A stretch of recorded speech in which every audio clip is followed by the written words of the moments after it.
ኢትዮጵያ የሚያስፈልጋት ለብዙዎች የሚሰራ ኢኮኖሚ እንጂ ለጥቂቶች የሚሰራ ብልጽግና አይደለም። በዚህ መንግስት ስር የዋጋ ግሽበት የግዢ ኃይልን አሽቆልቁሏል፣ የህዝብ ዕዳ ጨምሯል። የምንዛሬ ዋጋ መቀነስ ከውጪ የሚገቡ ምርቶችን የበለጠ ውድ አድርጓቸዋል። የኢኮኖሚ ኃይል በፖለቲካዊ ግንኙነቶች ተሰናስሎ ቀጥሏል። ኢትዮጵያ የኮስሜቲክ ወይም የውበት ማሻሻያ አይደለም የሚያስፈልጋት። ኢትዮጵያ የሚያስፈልጋት መዋቅራዊ ለውጥ ነው። ይህንን ደግሞ ላለፉት ዓመታት እድል ተሰጥቶት የነበረው ብልጽግና ፌል እንዳደረገበትና ሊሰራው እንደማይችል በተደጋጋሚ ያሳየን ጉዳይ ነው።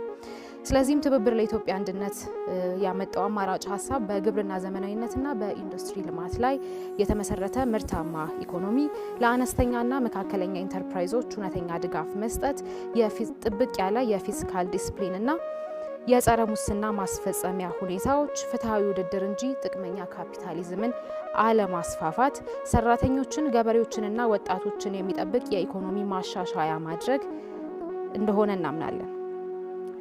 ለውጦች የሚያስፈልጉት ወይም ለውጦች የሚመጡት በፕሬስ ኮንፈረንስ በመስጠት ሳይሆን በትክክል በተግባር በማሳየት ነው ብለን እናምናለን። አሁንም በተደጋጋሚ የብልጽግና መንግስት ፌል እንዳደረገና የሀገሪቱን ኢኮኖሚ ከድጡ ወደ ማጡ እየከተታት እንደሆነ የኢትዮጵያ ሕዝብ የሚረዳው ነገር ነው። ምክንያቱም ኢኮኖሚ ሌላ ተአምር የለውም። ኢኮኖሚ ማለት ሕዝብ በልቶ አድሯል ወይ፣ ሀገር በምን አይነት ሁኔታ ላይ ነው የምትገኘው ማለት ነው።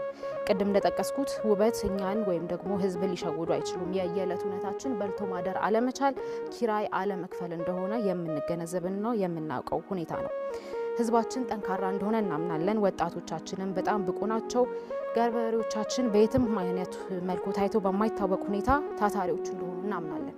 የሚያስፈልገው ምርታማነትን፣ ፍትሐዊነትንና መረጋጋትን ቅድሚያ የሚሰጥ አመራር ነው። ለዚህ ደግሞ ትብብር ለኢትዮጵያ አንድነት በተግባር አይነተኛ አማራጭ መሆኑን አሳይቷል። ምክንያቱም ከዚህ በፊት በተደጋጋሚ ከህዝብ ጎን መቆማችንን የትብብሩ አባል ፓርቲዎች ኢህአፓ፣ መኢአድና ሌሎች ፓርቲዎች በተደጋጋሚ በመግለጫም በተግባርም ስናሳይ የቆየነው ሁኔታ ነው።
Thank you.